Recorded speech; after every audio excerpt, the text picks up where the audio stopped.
Los océanos son los lugares que asistieron al nacimiento de la vida en la Tierra hace ya varios miles de millones de años. En ellos se alberga más del 97% de los seres vivos del planeta y su extensión actual abarca el 71% de la superficie terrestre. La costa occidental de América del Sur recibe la influencia de las frías aguas antárticas que suben hacia el Ecuador a través del sistema de la corriente de Humboldt. Esta última, además, influencia de forma determinante el clima de la región. Asimismo, y debido a la acción conjunta de una gran cantidad de factores como la topografía submarina, la rotación terrestre y el régimen de vientos, ocurren procesos de afloramiento o surgencia de aguas profundas, las que son más frías y con mayores cantidades de nutrientes que favorecen la producción primaria, es decir, la producción de materia orgánica o materia viva por parte de los organismos del fitoplancton, la que en este caso ocurre a través de la fotosíntesis. Estas regiones oceánicas, donde se dan estos procesos, pueden soportar así grandes cantidades de organismos en una alta biodiversidad. Entre toda esta enorme cantidad de especies, se encuentran algunas que, para su desgracia, son de interés económico para la especie humana. Hoy, están amenazados por una gran cantidad de actividades humanas, producto de la voracidad propia de un sistema económico e ideológico que los necesita como fuente y como basurero para sus procesos de acumulación de capital. Una de estas actividades es la sobreexplotación pesquera en todo el mundo.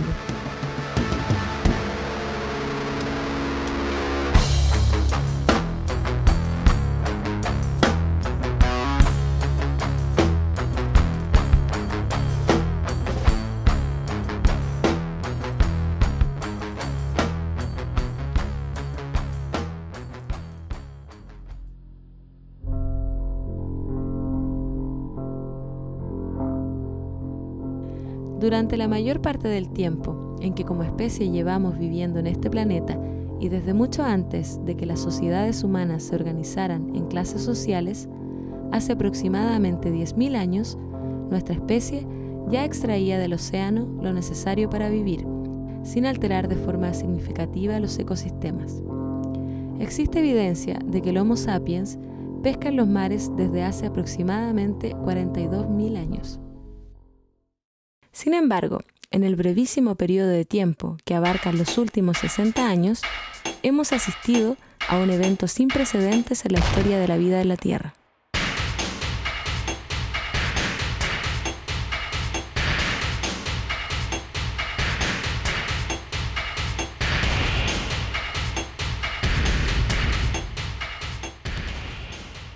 Las principales regiones oceánicas del planeta, cuyas características hacían posible la existencia de enormes poblaciones de peces desde hace varios millones de años, han sido sistemáticamente diezmadas por las flotas industriales pesqueras más potentes del mundo.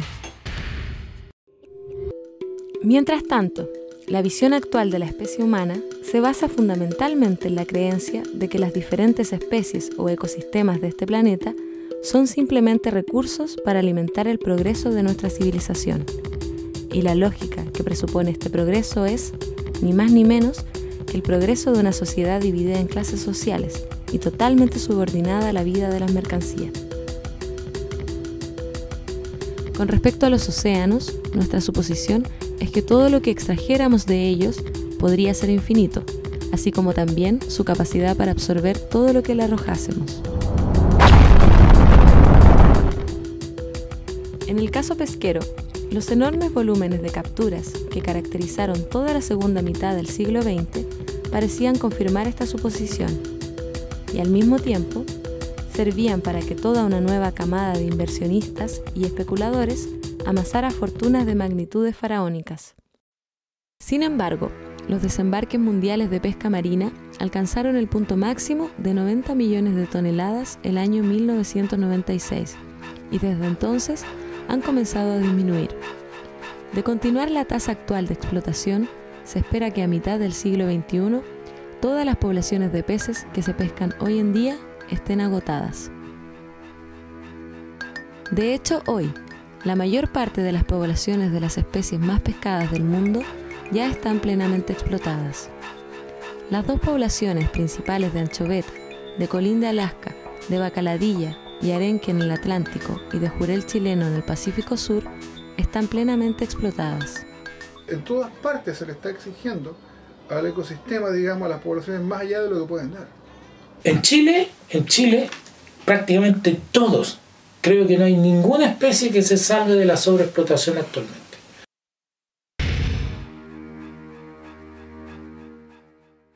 Llegaron los primeros pescadores gallegos. Ellos llegaron aquí como inmigrantes y ellos trajeron con su experiencia, enseñaron acá en Chile a hacer la pesca, por ejemplo, de lo que era la sardina, la anchoveta, la pesca de cerco. Entonces empieza más o menos en la década de los 50 ya a aparecer la pesca industrial.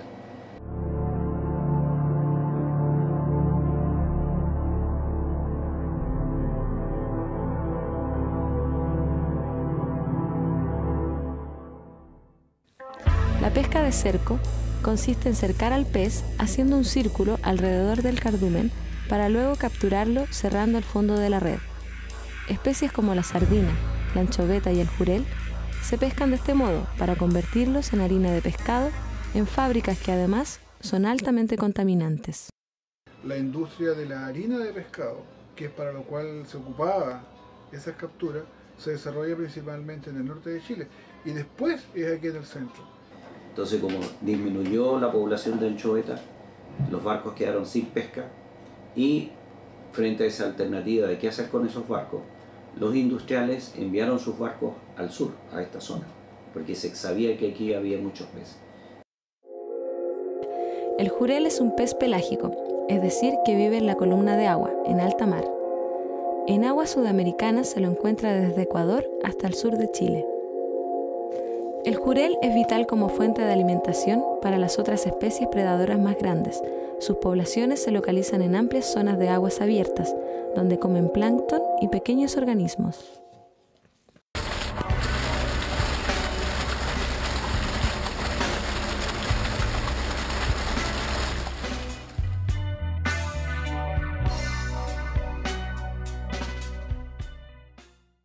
Y la industria venía y se hacía 3 viajes diarios con barcos de 380 toneladas.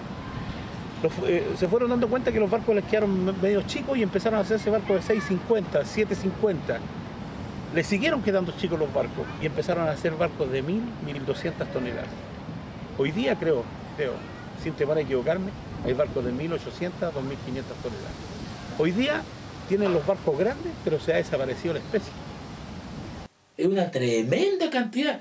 2.000, 2.500 toneladas son como 4.000, 5.000 vacas. Entonces, ¿tú te imaginas en un pochero 5.000 vacas? Eso es lo que se traía. Y cada vez se fue incorporando embarcaciones más grandes y con lo último en tecnología. Y eso nos condujo a, en esta región, el 95, desembarcar ni más ni menos 4 millones de toneladas.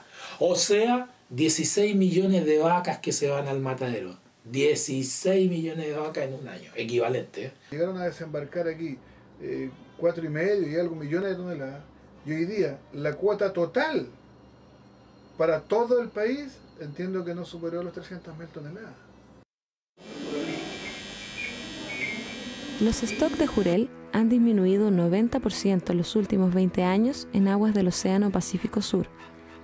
Las estimaciones hablan de una disminución desde cantidades cercanas a las 30 millones de toneladas hasta menos de 3 millones. Solamente los barcos pesqueros de banderas europeas extrajeron más de 100.000 toneladas de jurel en 2009. En 2011 reportaron tan solo 2.260 toneladas. Cada pesquera, en particular con su flota, extraía la mayor cantidad de recursos en el menor tiempo posible hasta que se acabe la cuota, de ahí se dejaba de pescar. Eso es lo que se denominó la carrera olímpica.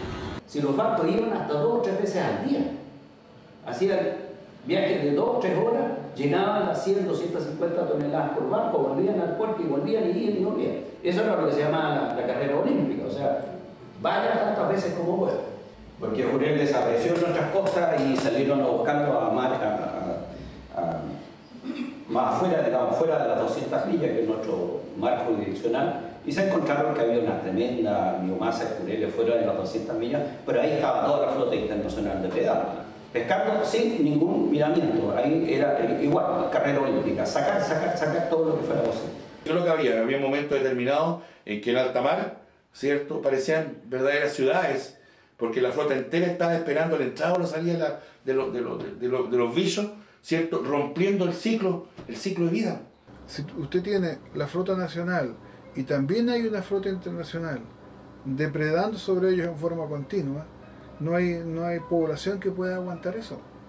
Hasta las 200 millas, eso es la explotación exclusiva responsabilidad de una flota nacional, una flota de bandera nacional que bien puede pertenecer a capitales de cualquier otra nacionalidad, pero que tenga, digamos, que estén asentadas en Chile. Y el punto está en que de las 200 millas para afuera ya son aguas internacionales. Entonces, si bien existe una convención del derecho del mar y dentro de eso hay cierta regulación para la pesca, es muy difícil controlar eso. Entonces, hoy día la pesca ilegal y la pesca no reportada es un problema.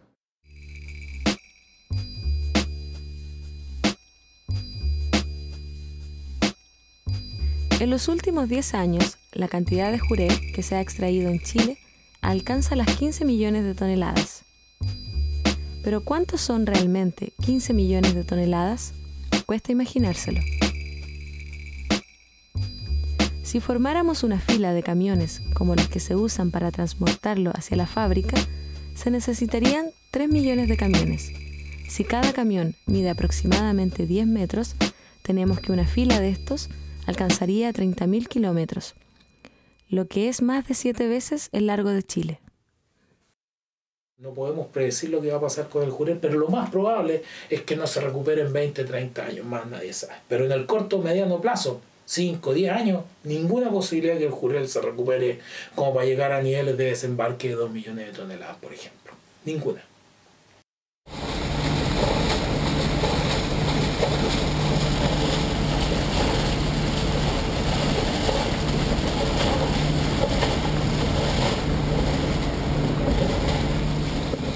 Mi pronóstico es que con sardina y anchoveta hay que tener sumo cuidado, porque es lo que está, comillas, salvando la actividad cerquera para producir harina de pescado en esta región. Y cuando caiga, va a caer fuerte por 10, 15 años. Las especies de sardina y anchoveta, especialmente sardina, son especies que desovan aquí muy cerca de la costa, muy cerca de la costa. En bahías, en lugares donde hay desembocaduras de río, etc. ¿Qué significa eso? Que si nosotros alteramos el ambiente costero, entiéndase contaminación, por ejemplo, el efecto que se puede tener sobre esas poblaciones, ¿verdad?, puede ser tremendo.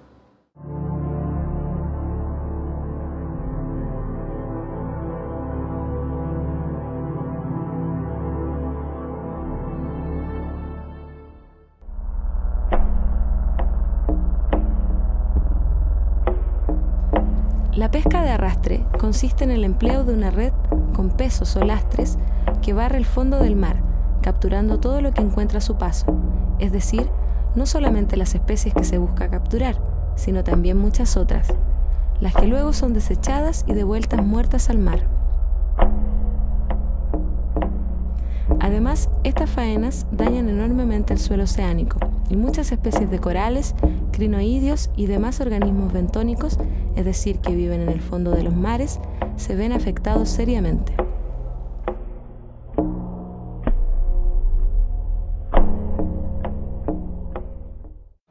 Se estima que la pesca de arrastre descarta aproximadamente 7,8 millones de toneladas al año. Entonces, como la pesca de arrastre no es selectiva, no cumple su función básica, que es pescar lo que yo quiero pescar, sino que, por ejemplo, para el caso de la merluza común, ligada a la extracción de la merluza común, aproximadamente vienen cerca de 90 especies más. Eso se lleva dentro de esta bolsa al barco. Entonces, como esa empresa tiene destinado un tipo de recurso objetivo, ellos tienen que completar su cuota con el recurso objetivo. Es decir, por ejemplo, si voy a pescar merluza cola, merluza cola. Si voy a pescar merluza común. Pero si además en la bolsa vienen tiburones, vienen rayas, vienen jibia, vienen rainetas, viene una infinidad de recursos, esos son descartados. Y eso los devuelven al mar y los botan. se sacaba las mejores pescas o el mejor pescado conforme al mercado. Si el mercado le decía, miren, nosotros necesitamos una especie de este tamaño, de 20, 30, 40 centímetros, ellos traían a puerto los 20, 30, 40 centímetros, conforme a lo que el mercado solicitaba. La pregunta era precisamente qué es lo que hacían con el pescado que sacaban cuando ya lo tenían arriba para poder diferenciarlo. Lo descartaban. Entonces el pescado se pilla de un porte demasiado chico, lo saca el barco de arrastre, muchas veces teniendo que botar el 60, el 70% de la pesca que es el barco en la red porque no tiene un porte comercial y ese pescado se va muerto al mar. Ahora, lo más lamentable de esto es que se descubrió que el 90% de esas especies de merluza que eran descartadas eran de talla 1. La merluza está reproductiva al tercer año y los recursos que descartaban y que volvían al mar tenían la edad de 1. Es como que nosotros pasáramos una bolsa aquí en Talcahuano y nuestro objetivo es capturar gente adulta y capturamos por un niño y los niños los devolvemos muertos al mar.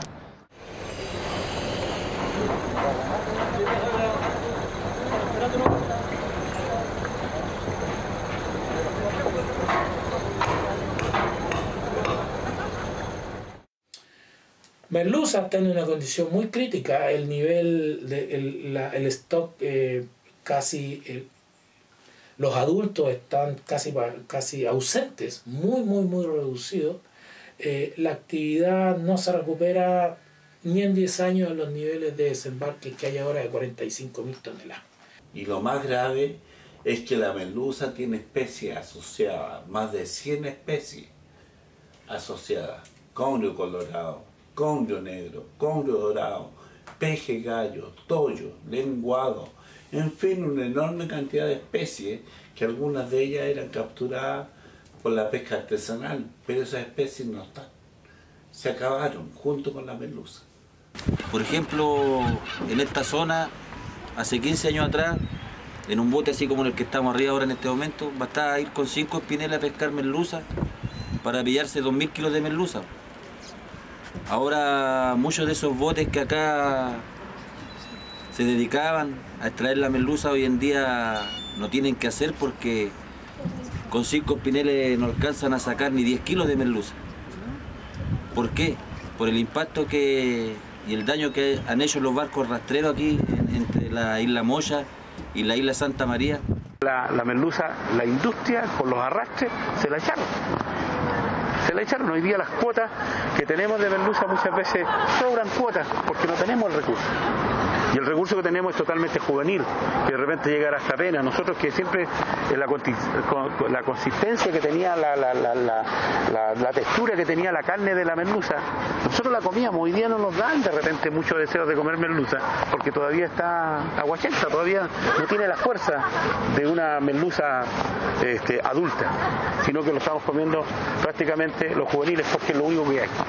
Todo lo que se le entregó en las manos a los industriales, casi la mayoría de los recursos que están en las manos de los industriales se lo echaron. Se echaron el anforcín, se echaron el oral rafting, se echaron la merluza de cola, se echaron el jurel, ¿ya? Se echaron la merluza galles, que es la merluza la común. Entonces son 5 pesquerías que ellos de alguna manera la han casi exterminado. Uno dice los datos oficiales en la pesca, desembarque. Pero eso hay que agregarle entre un 20 hasta incluso un 30% más, que hay desembarques que no son informados. Hay un subreportaje, digamos, de los valores reales. Por lo tanto, si estamos hablando de 1 millón, la realidad a veces debe haber sido 1.300.000, 1.200.000 toneladas en la realidad. Hasta el instituto que es encargado de la investigación es el instituto de fomento pesquero.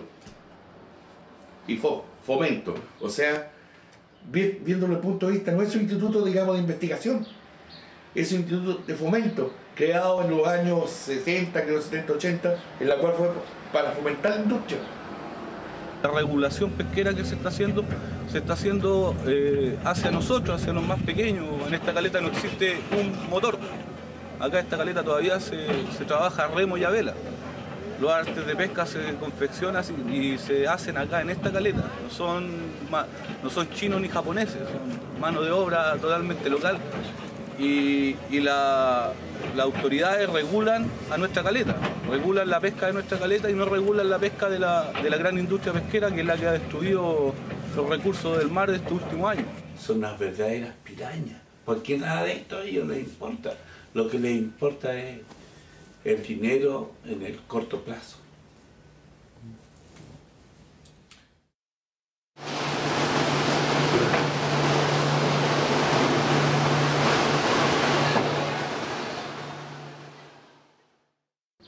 Hay que recordar, digamos, que el sector nuestro es muy antiguo, ¿cierto? Personas adultas, y que un trabajador del sector que tiene 45, 50 años, con patologías propias de la actividad, donde trabajan 10, 12 horas en trabajo repetitivo, sobre todo en las plantas de consumo humano o en las plantas de harina, donde te estás expuesto a niveles de temperatura y ruidos que son, y vibraciones, ¿cierto? Que te producen invalidez, o en el mar, ¿cierto? En los tripulantes donde te navega hoy día prácticamente un mes completo y está llegando una vez al mes a su casa porque tiene que ir a capturar a la milla 1000. Bueno, acá en las pesqueras siempre se contrata, hay cierta cantidad de gente que las contratan, pero esa gente tiene que estar años trabajando como para que puedan contratarla. El resto de la gente solamente es eventual. La gente eventual no tiene beneficios prácticamente. Son muy pocos los beneficios que ellos tienen. Porque ahí les pagan por kilo. Las fileteras por ser ellas les pagan por kilo. Por kilos que la persona se hace durante todo el turno. Y la gente en otras pesqueras se les paga así el sueldo mínimo nomás. El sueldo mínimo y con las horas extras, mientras más horas extra haga la persona, gana un poco más. Antiguamente se trabajaban 12 horas en ciertas pesqueras, porque yo también trabajé 12 horas, a veces hasta 13, 14 horas teníamos que trabajar y teníamos que saber rendir igual. Entonces de repente la gente alguna se accidentaba por trabajar tantas horas y eso ellos no lo tomaban en cuenta. Bueno, la enfermedad que más se ve en las pesqueras es la tendinitis y que los jefes ellos no la valorizan mucho porque según eso es una enfermedad que uno a veces acarrea de los hogares, de las cosas que uno hace externas a las pesqueras. Porque ahí uno tiene que trabajar toda la hora de pies y en un solo movimiento, entonces eso produce la tendinitis y ellos ellos como que no la aceptan y no creen que cuando uno realmente les dice que uno le duelen los brazos, los dedos de repente, ellos no lo aceptan eso. Hay compañeras que por ser ellas son fileteras, ellas tienen que trabajar todo el turno, las 8 horas, las 10 horas prácticamente, bajo una llave con agua helada. Están todo el turno trabajando con agua helada y eso también produce enfermedad a las manos. En la empresa donde yo trabajo se trabaja harto la jibia. Y la gente para poder hacerse a veces 2.000, 3.000 pesos solamente en el turno, tiene que hacerse una cantidad de kilos, exigen a la persona, le exigen al trabajador hacerse arriba de 1.000 kilos para poder ganar a veces 2.000, 3.000 pesos.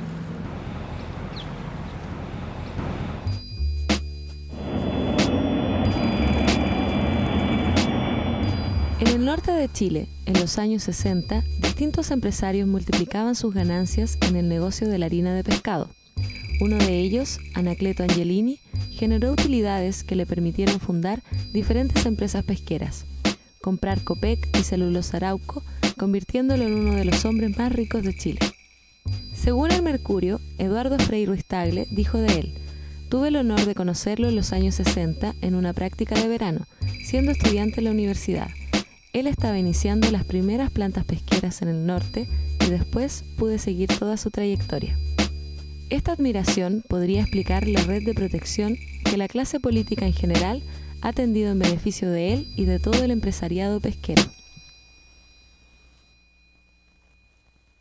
En los años 60, uno de los primeros subsidios que recibe el grupo Angelini fue justamente para desarrollar la pesca de cerco de anchoveta para la producción de harina de pescado, cosa que ya se hacía fuertemente en Perú.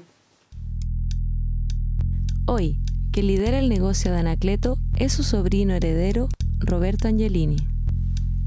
Pero también están el grupo Sarkis Giaconi Santa Cruz, el Grupo Izquierdo Menéndez, el Grupo Fernández y Stengel y la Familia del Río.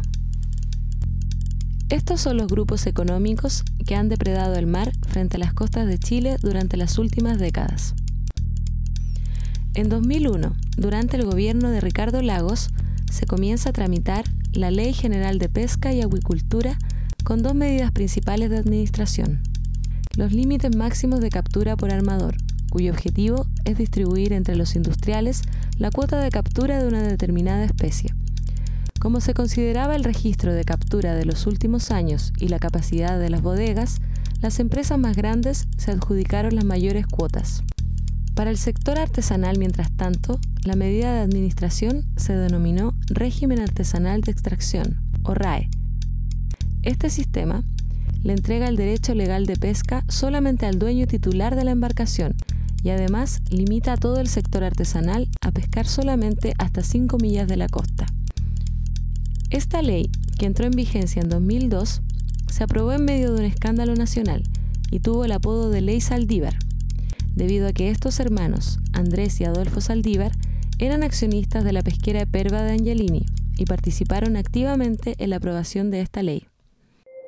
Si bien la resistencia de pescadores artesanales y organizaciones ambientales no pudo frenar esta ley, al menos pudo lograr que fuera solamente por 10 años.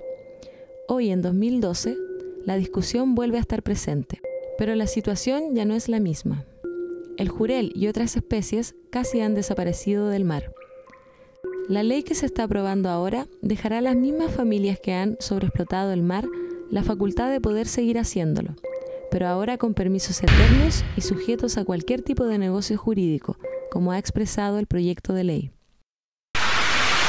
Porque el punto de vista económico es mejor que sean indefinidas, porque si yo tengo una licencia de pesca y necesito durante ese periodo la licencia amortizar mi capital de los barcos, mi capital de las plantas, es mejor que esa licencia que entregamos se transe y sea indefinida. ¿Quién va a comprar una licencia que le quedan 3 años de vigencia? Precisamente el tribunal dice, para que entren más actores, hágala indefinida, pero hágala divisibles, hágala transmisibles, vendibles, que sean sujetas de acto de arrendamiento.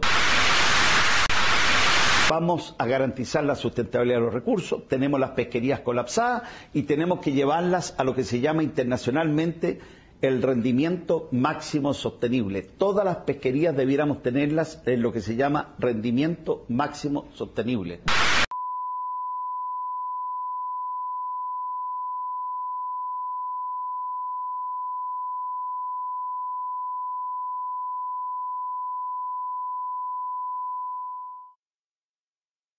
Este concepto nació hace bastante tiempo, nos lleva ya alrededor de 20 años y ya algunos otros investigadores ya lo habían desacreditado. De hecho, hay un artículo famosísimo que se llama Un epitafio para el máximo rendimiento sostenible, que dice que efectivamente no es un punto de referencia que se pueda utilizar en pesquería.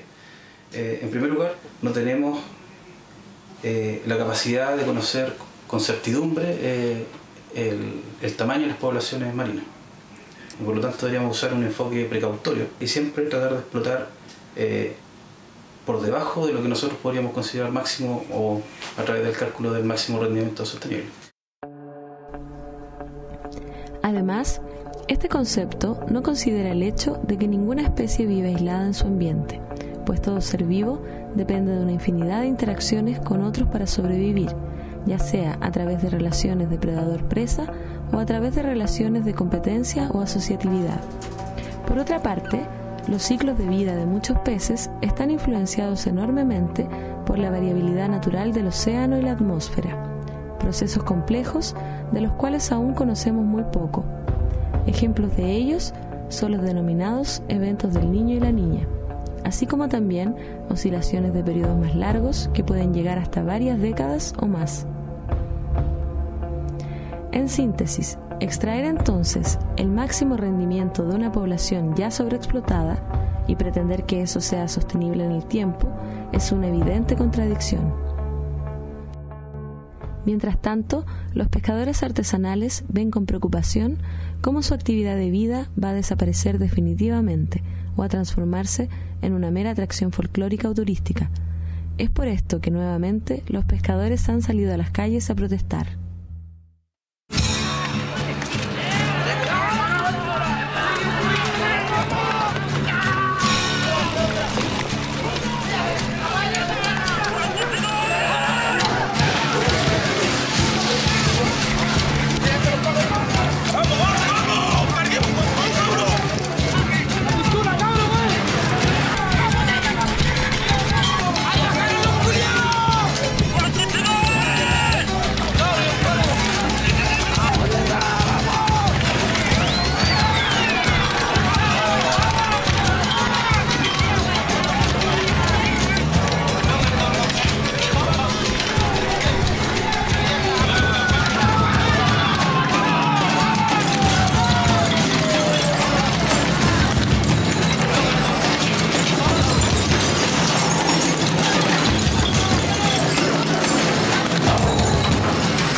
Con balines, ya heridos graves. Hay una persona que perdió un ojo, hay otra persona que está inválida. La gente llega del puerto, llega de la mar y es complicado porque lo están esperando la fuerza pública ahí, trae a los detenidos, tienen que ir a declarar, están con orden de arresto y ellos no se dan cuenta que nosotros cuántos pescadores tenemos en los hospitales todavía. Eso no lo saben ellos. Con balines en las piernas, con balines en las mejillas, con balines en la cabeza, con balines en las costillas y eso no lo han dejado que nos mostremos.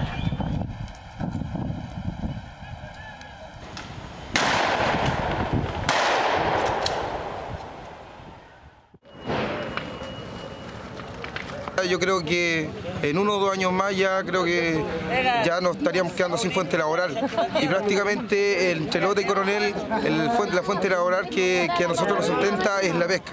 Bueno, la bloqueada del puerto es para que no entren los buques ni salgan tampoco los buques que están atracados allá. Esa es y nosotros tomamos la carretera para que el gobierno hacerle sentir que nosotros estamos súper mal con esta nueva ley de pesca. Todos nos abrazamos, todos saltamos, todos gritamos cuando llegó la alegría.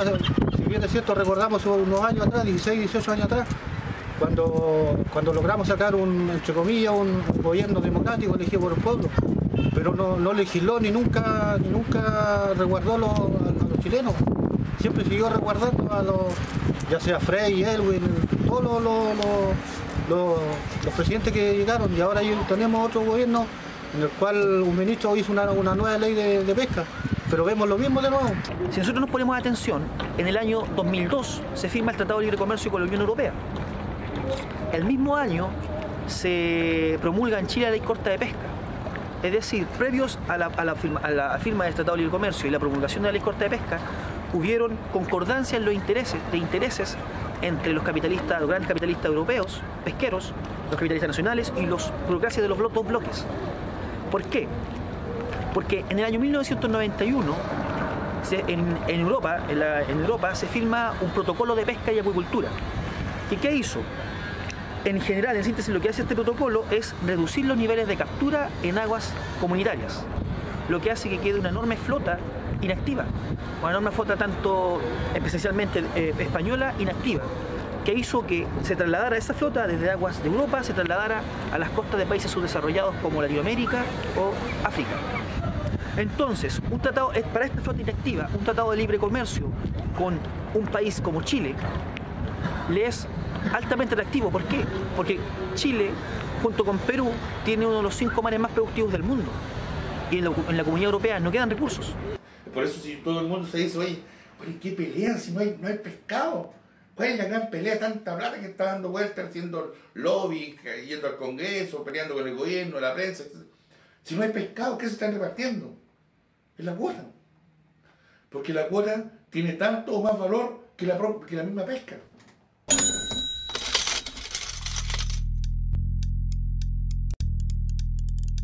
En Chile, legalmente hay 2 principales niveles de extracción de pesca. El sector industrial, con barcos que extraen entre 500 y 2.500 toneladas, y el sector artesanal, que consta principalmente de botes con motor fuera de borda con capacidad máxima de alrededor de 1000 kilos, y además de lanchas de distintos tamaños, siendo las más grandes de hasta 18 metros y capacidad máxima de 80 toneladas. Sin embargo, acá hay un límite difuso, pues hay lanchas que pueden ser clasificadas efectivamente como artesanales, puesto que son construidas a mano en las mismas caletas en un arte que tiene varias generaciones de antigüedad.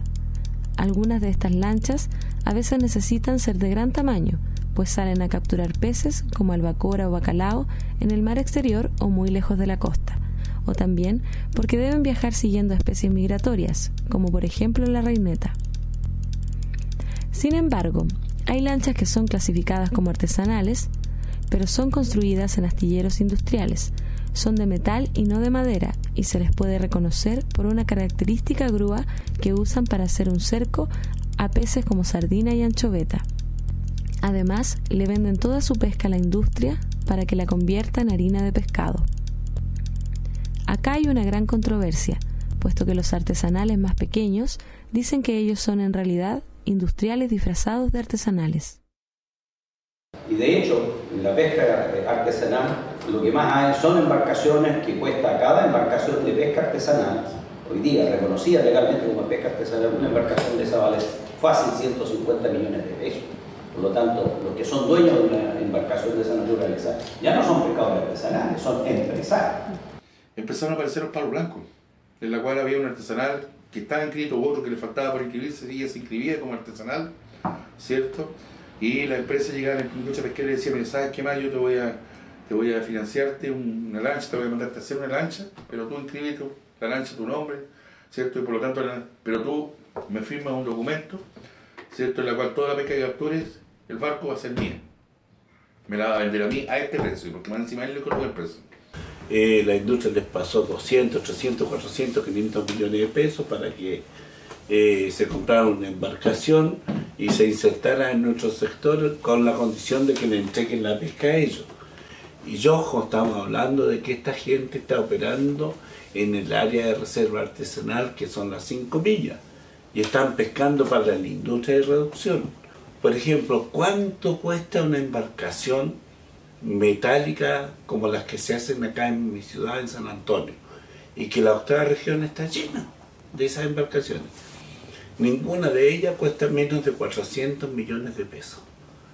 Entonces, la cuestión es obvia, ¿de dónde un pescador artesanal va a tener o va a sacar 400 millones, 500, 600 millones de pesos para construirse una embarcación de esas características? ¿De dónde, si no del dinero de los grandes empresarios? Muchos de estos armadores trabajaron históricamente en la industria, como jefes de bahía, contadores, qué sé yo, y tienen embarcaciones ahora y aparecen como pescadores artesanales. Yo la pregunta mía es, ¿cuántos armadores, cuántos dueños de lanchas de la octava región se han mojado alguna vez las patas y han ido a pescar? Y estos señores reclaman derechos. Hay una cantidad enorme de dueños de lancha que se marean, que jamás han salido a la mar. Y hay que hacer una limpieza dentro del sector artesanal. Eso significa de que hay que sacar de ese mundo el que no es artesanal. El 55% de los recursos pesqueros de Chile los sacan los pescadores artesanales del país. Este segmento de pescadores artesanales con naves de 12 a 18 metros pescan más que el sector industrial chileno. ¿Qué es lo que permite a las estadísticas decir que la pesca artesanal captura más que la industrial? Veamos. En los últimos 15 años ha sido la propia industria la que ha disminuido sus capturas debido a sus depredadores métodos de pesca.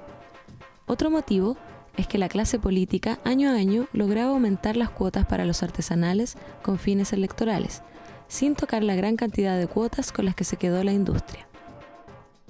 Por otra parte, aunque las grandes empresas siempre han tenido las mayores cuotas, han encontrado la forma de beneficiarse aún más, comprando barcos que eran clasificados como artesanales y prestando dinero a sus dueños, los que quedan obligados a venderles la pesca al precio que ellos impongan.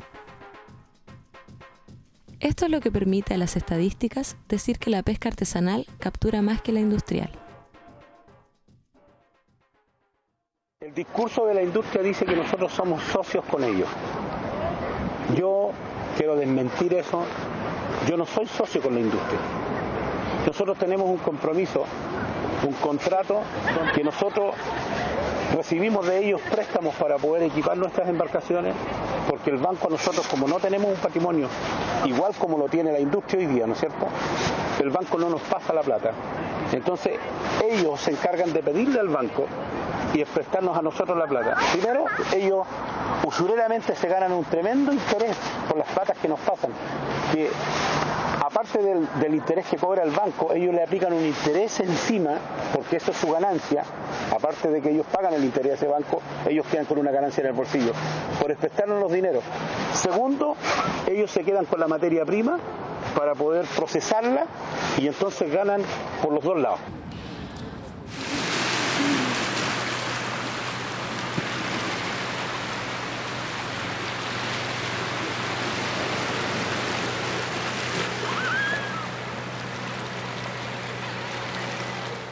Los pescadores artesanales son considerados actualmente el último cazador de la sociedad. El Estado en general y los gobiernos que diseñan y ejecutan políticas de desarrollo hacia el sector, y lo que buscan ellos esencialmente es la colonización. Es decir, el gobierno de turno lo que hace es busca colonizar al pescador artesanal. ¿Por medio de qué? Ya que el Estado lo que hace genera políticas de desarrollo de manera centralista y tiende a la homogenización. Y esta homogenización la enfoca esencialmente en el contexto comercial.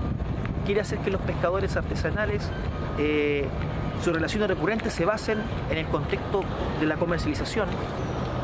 De hecho, los emprendimientos que hace el Estado, que hace el gobierno hacia el sector, generalmente son individuales. Lo que busca emprendimiento individual. En ningún momento fomenta lo colectivo, la asociatividad, que a partir de la asociatividad los pescadores sean capaces de salir adelante, sino que busca emprendimientos individuales. ¿Qué hace eso? Al final lo que produce, aumenta la competencia entre los pescadores, aumenta la competencia, pelea un sindicato con otro sindicato por cuotas de pesca, pelea un dirigente con otro dirigente por salir beneficiado en un proyecto en particular, pelean pescadores propiamente tal porque salieron beneficiados en un programa de fomento productivo. Y además, lo que me parece una de las cosas más graves, a mi caso, que debido al exacerbado uso de asistencialismo, es el hecho de que imposibilita al pescador artesanal. ¿A qué me refiero? Hace que el pescador artesanal no crea en él, sino que piensa en todo momento que su desarrollo no depende de él ni de la unión con otro pescador, sino que depende de un ente externo y superior, que en este caso sería el Estado. Es decir, el Estado en realidad lo que hace, en vez de generar que el pescador salga solo adelante a partir de la asociatividad, lo que hace, lo hace depender de él, a partir de esta medida de asistencialismo.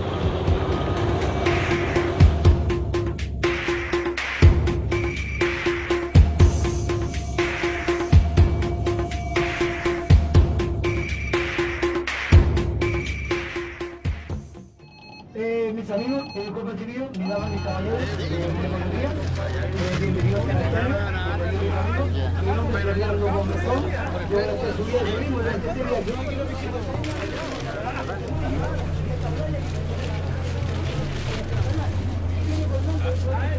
Caleta y Puerto Altamirano, pero no a un gran pintor chileno que todas sus obras la dedicaba exclusivamente a la pesca artesanal y los artes de pesca.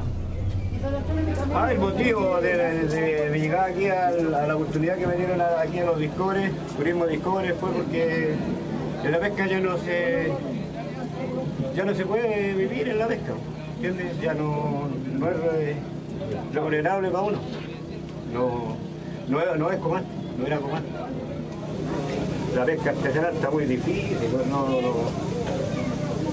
para uno que no tiene ni una tablita, como le digo, no tiene nada, es simplemente un simulante, es difícil la pesca. Ahora, nosotros antes lo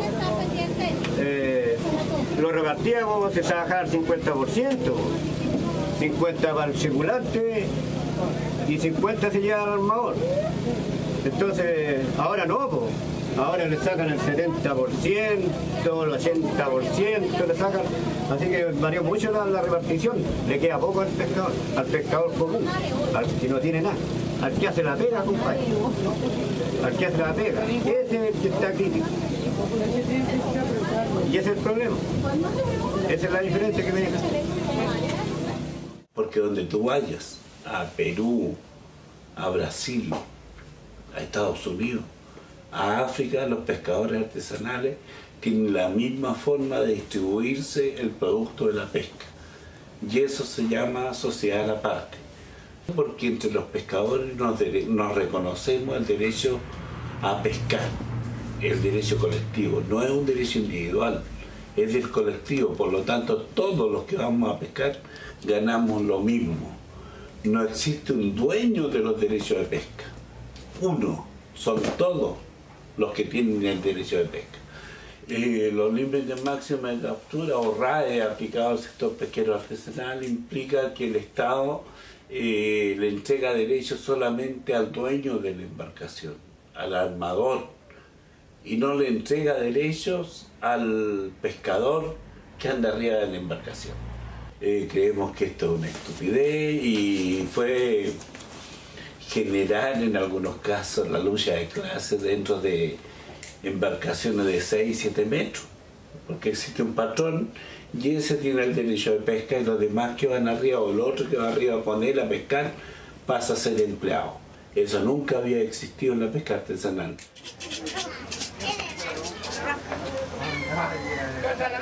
La ley de pesca nos está perjudicando a todos porque el pescador es como una cadena, a la cual se compone de varias personas. Esto empieza por la orilla del muelle, ahí está el lavador, después el acarreador, aquí trabaja gente que embala, que mandan para Santiago y nosotros trabajamos en esta, son varios encarnadoras, es como una cadena, una familia, a la cual todos están perjudicados.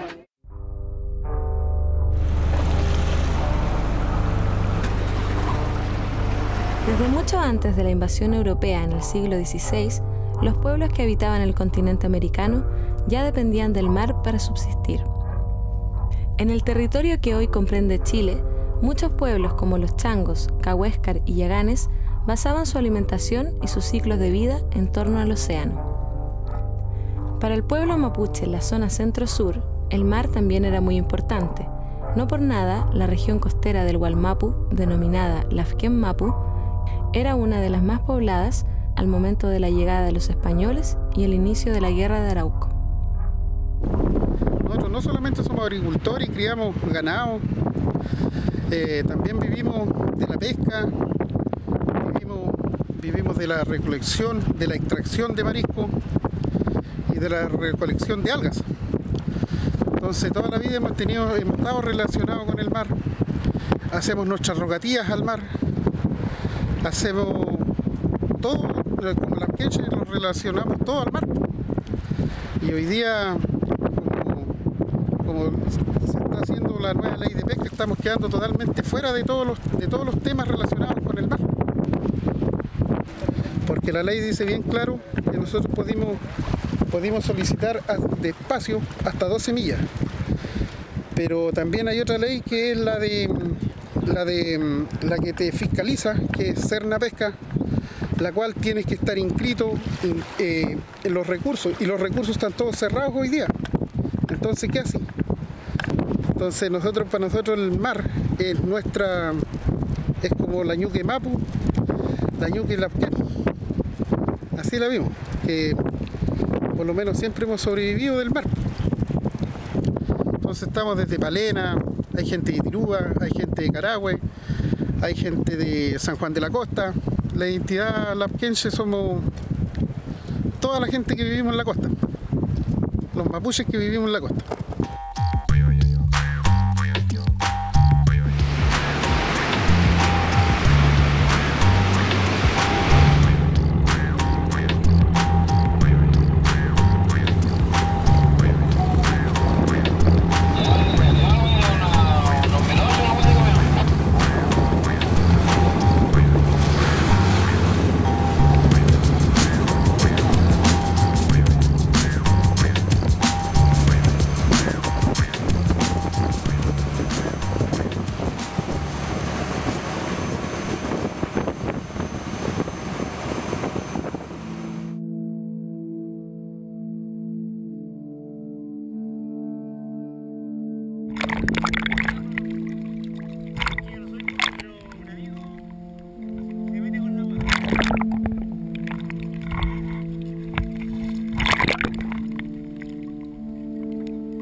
Claro, nos dedicamos a levantar la red y tuvimos una mala faena nomás.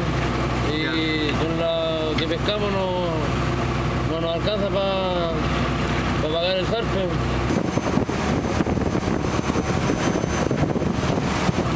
Por los industriales que también sacan el pescado que andamos sacando nosotros. O sea, están echando a perder la pesca a la reneta. Por el mismo asunto de que donde arrastran toda la pesca, nosotros no podemos pillarla por lo mismo.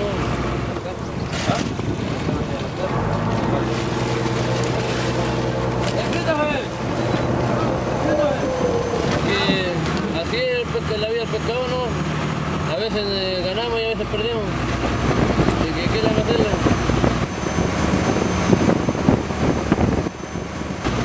Habrá que salir otra vuelta, ¿no? Como para ganar, llevar plata para la casa y tal, ¿no? Y eso sería todo.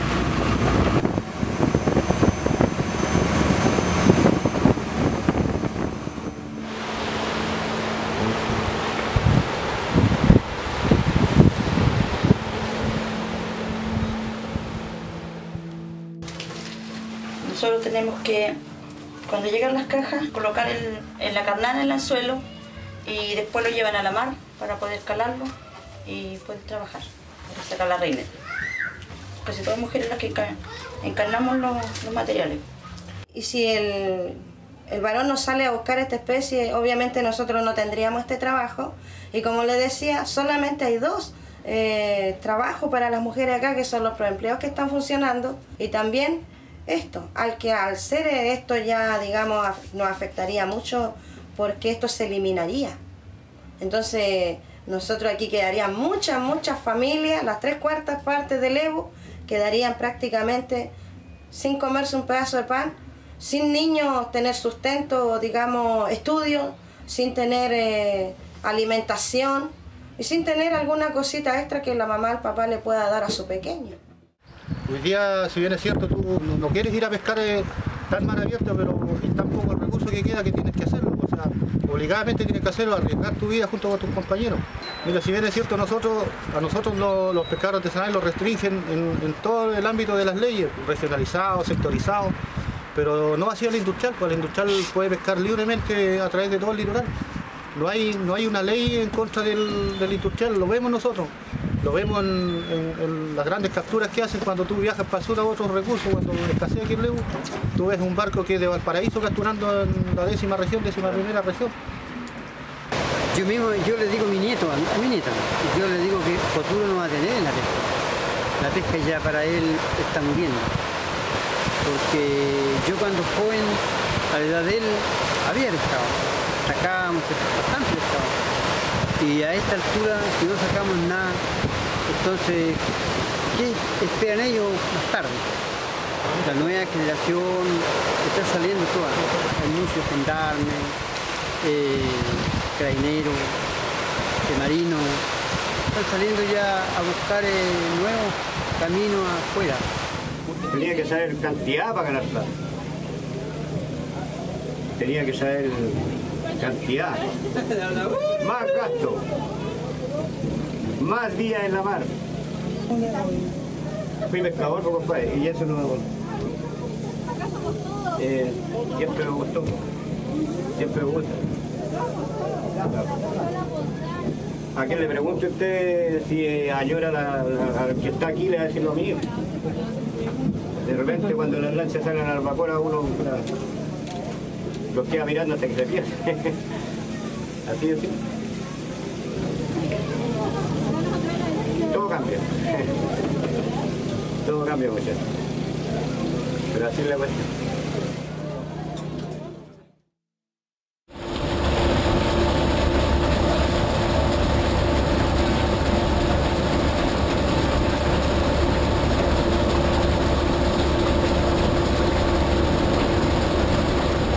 Entonces hubo un momento en que más del 90% de las capturas de peces iban a la industria de lo que se llama la industria reductora, es decir, para fabricar harina de pescado. Sardinas y anchoveta se va principalmente a harina de pescado. Y esa harina va a alimentar animales. Y una buena proporción de esa harina se está exportando. Entonces hay una cierta pérdida del nutriente que está siendo utilizado por en este caso la gallina, y lo podría estar utilizando el ser humano y que le provocaría muchos mayores beneficios.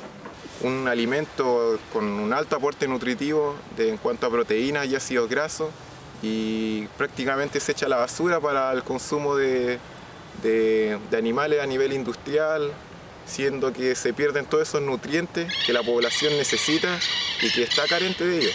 Hoy día, digamos, la mayor utilización de eso está para fabricar pellet que alimenta salmones. Para la producción industrial de cerdos y aves, 1 tonelada de carne requiere aproximadamente 4 toneladas de harina de pescado, y asimismo, para la producción de 1 tonelada de salmón, se requieren 7,2 toneladas de pesca silvestre.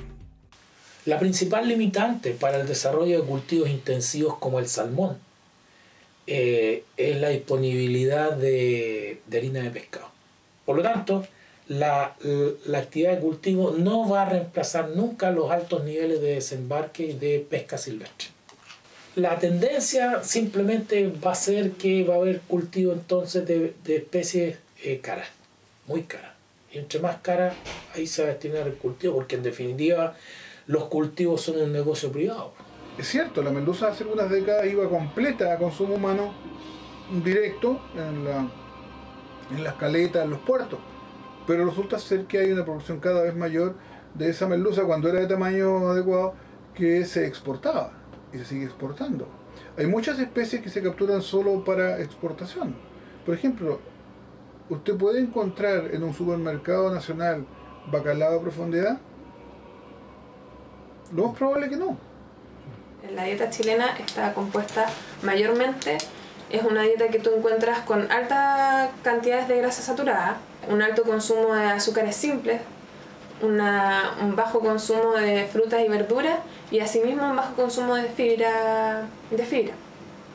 Esto se relaciona con todas las enfermedades crónicas no transmisibles que se generan, que están dentro de la población. Ahí tienes la diabetes, las enfermedades cardiovasculares las tenemos ahí, la obesidad. Son todas enfermedades que al final tú puedes prevenir mediante la alimentación, y que la alimentación chilena te está llevando a que tú tengas esas enfermedades.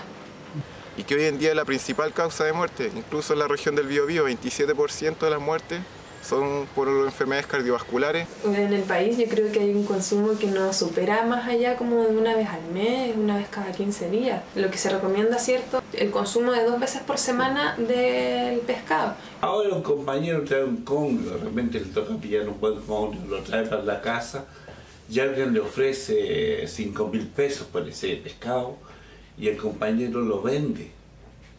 ¿Y qué hace con el dinero? Compra pollo y lo lleva a la casa, o sea, compra alimento industrial, pollo en este caso, y se comen una terrible cazuela de pollo, que es alimento industrial y que está en alguna medida alimentado también con harina de pescado. ¿Qué es lo que va quedando para que llegue al consumo humano, digamos, de fácil acceso? Bueno, es lo que hace un poco la pesca artesanal, y son algunas especies como la corvina, robalo y algunas de poblaciones menores, digamos, que son las que están llegando. Esta caleta tiene un promedio de desembarque anual de 44 toneladas, que no es mucho. Un barco industrial hace 600 toneladas en una pesca. Esta caleta en un año produce 44 toneladas promedio, pero esas 44 toneladas que produce esta caleta van para consumo humano directo a la población de San Antonio. No es para exportación y no se va a grandes ciudades, sino que se consume dentro de San Antonio. Mi percepción es que cada vez va a costar más caro consumir recursos marinos. El crecimiento de la población humana continúa, y en cambio los recursos pesqueros ya llegaron a un plató y están bajando. Por lo tanto, la tendencia entre el crecimiento humano de la población humana y el crecimiento de los desembarques, la diferencia se está acrecentando, porque los desembarques mundiales tienden a la baja y el crecimiento poblacional sigue incrementándose. Pero entonces, ¿todo esto es culpa nuestra? Vayamos solamente un poco más atrás en el tiempo. Hace poco más de 200 años, durante la Revolución Industrial en Europa, nace el proletariado, una clase social que se caracteriza por no tener nada más que su fuerza de trabajo para vender a la burguesía. Una nueva clase que posee todos los medios de producción y cuyo objetivo es incrementar siempre sus ganancias y utilidades a través de un factor de conversión que denominaremos capital. El capital se incrementa engullendo ecosistemas y fuerzas de trabajo humana, engendrando el trabajo asalariado. Y la fuerza de trabajo de los trabajadores y trabajadoras solamente puede cambiarse por capital, acrecentándolo, fortaleciendo la potencia que nos hace esclavos. Una relación mutua en que el trabajador perece si el capital no le da empleo y el capital perece si no explota la fuerza de trabajo o no devora recursos naturales. El aumento del capital es por tanto aumento del proletariado, es decir, de la gente que trabaja para incrementar el capital de los burgueses. Esta es la principal razón por la cual la población humana comienza a aumentar tanto desde la Revolución Industrial hasta nuestros días.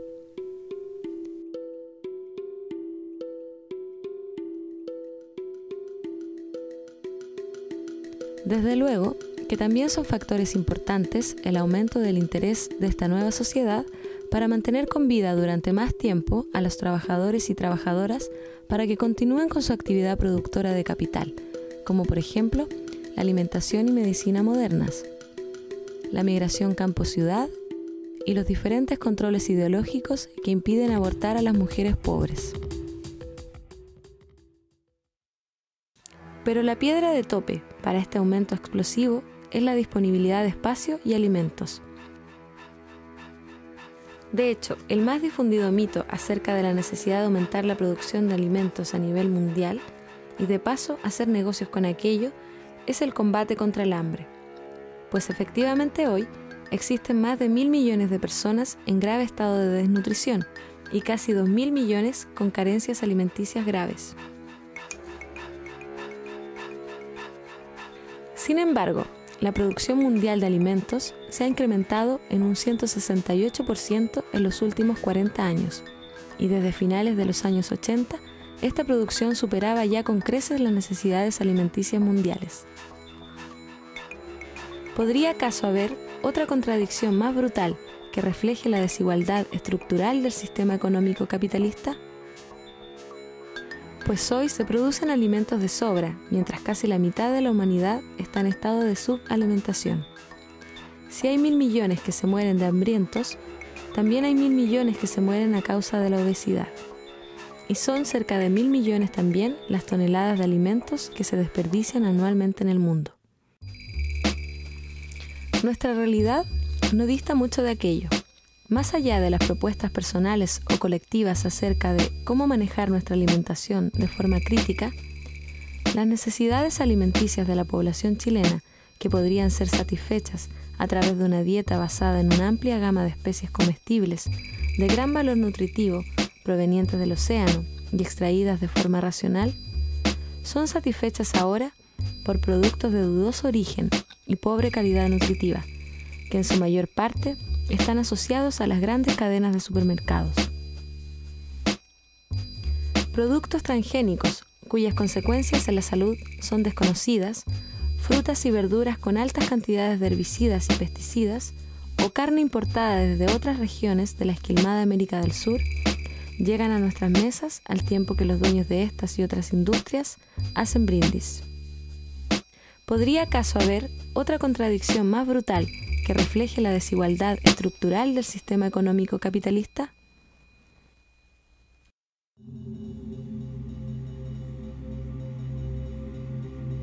Nosotros no somos dueños de la mar, nosotros somos parte de la mar y lo que hacemos nosotros acá es difundir eso, que somos parte pero no somos dueños, no reconocemos propiedad en el mar.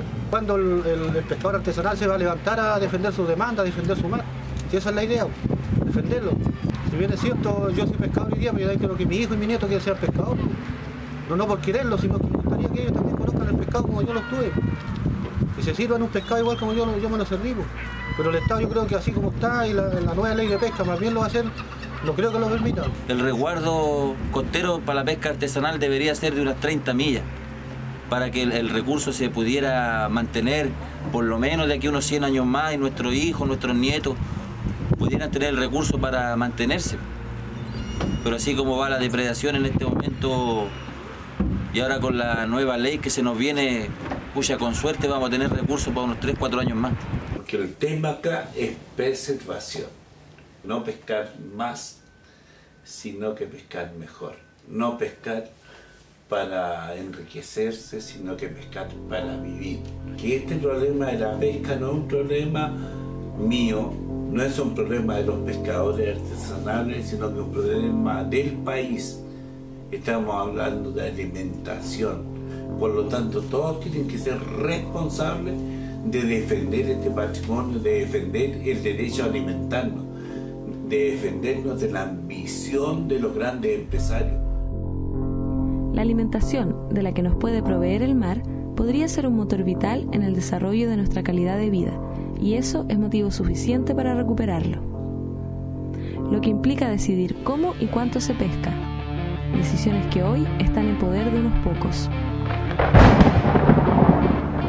Por eso, es a nosotros y a nosotras quienes nos queda todo por hacer y todo por luchar.